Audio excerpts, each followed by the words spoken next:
What's up, KG? Alam mo minsan, mas mahirap pang maghanap ng scholarship kaysa mag-aral. Kasi iba-iba yung website, iba-iba yung requirements. Minsan hindi mo pa alam kung qualified ka. Pero ito yung isipin mo, paano kung may isang AI platform na kayang hanapin, i-match at i-track lahat ng scholarship para sa'yo. At ang mas nakakagulat, mga students lang ang gumawa nito. Pag-usapan natin. Let's go! Sa totoo lang, ang daming students na deserving magkaroon ng scholarship pero nawawala lang sa proseso. Hindi dahil hindi sila matalino, hindi rin dahil hindi sila qualified, kundi dahil sobrang gulo ng system. Kailangan mo pa na mag-research ng iba't ibang website, mag-check ng deadlines, mag-download ng requirements, email, maghintay. Tapos minsan hindi mo pa alam kung nakita ba talaga yung application mo. Parang nagiging full-time job na. At honestly, kung estudyante ka nga, nag-aaral ka pa, minsan may side hustle ka pa. Sobrang draining yan.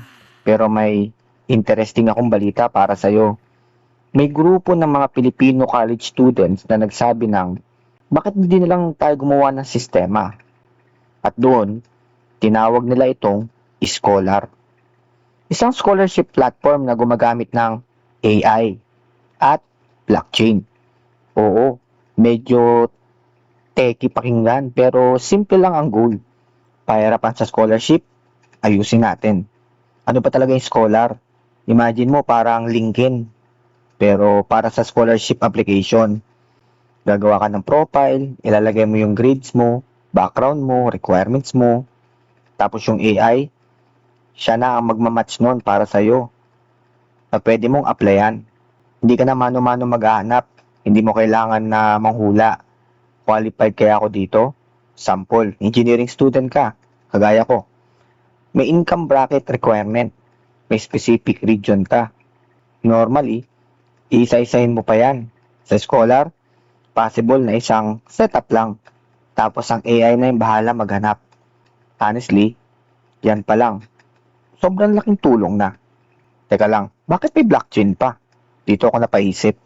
Kasi pag narinig mo yung blockchain, automatic minsan ang iniisip ng tao, crypto na naman ba to? Token, NFT, investment? Pero hindi. At least sa case na to, mas practical na ang gamit. Ang sabi nga nung team, gagamitin nila ang blockchain para sa dalawang bagay. Una, credential verification. Ibig sabihin, kapag nag-submit ka ng mga dokumento, pwedeng ma-verify kung authentic siya.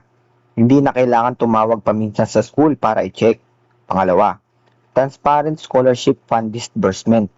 Ibig sabihin, mas madaling matrack kung saan napupunta yung pondo. At honestly, maganda yan. Lalo na sa bansa natin. Alam mo na, transparency matters. Pero real talk, challenge din yan. Kasi maraming tao yung allergic pa sa salitang blockchain.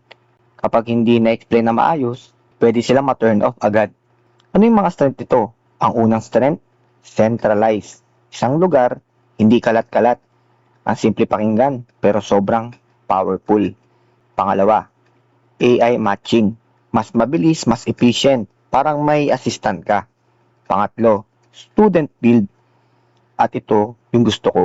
Kasi ibig sabihin, galing mismo sa taong naka-experience na ng problema.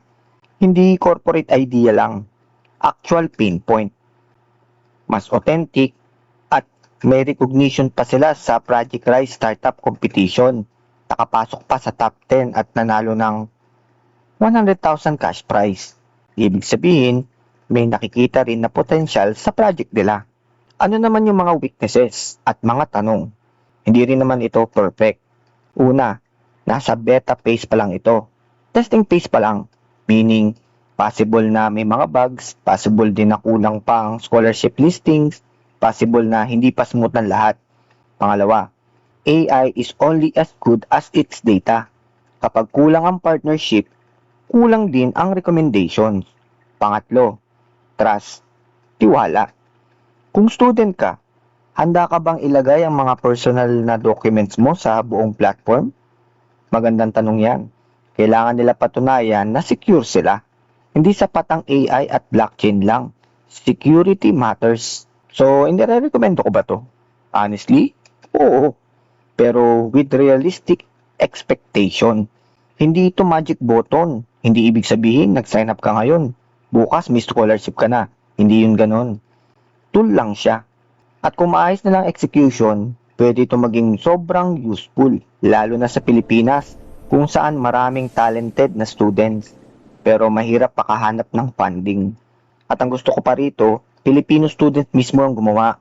May ibang energy yon. Parang imbis na hintayin na may mag-ayos, sila mismo yung gumawa. Big respect para sa kanila. Minsan, ang pinakamagandang innovation, hindi yung sobrang futuristic.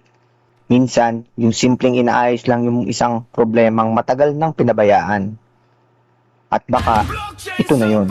Hindi ito yung crypto hype, hindi AI buzzword. Baka, ito yung tool na makakatulong sa susunod na mga scholar. Ikaw, kung student ka, gagamitin mo ba ang ganitong platform? O mas gusto mo pa rin yung manual application? Comment mo sa baba. Curious ako. Game on!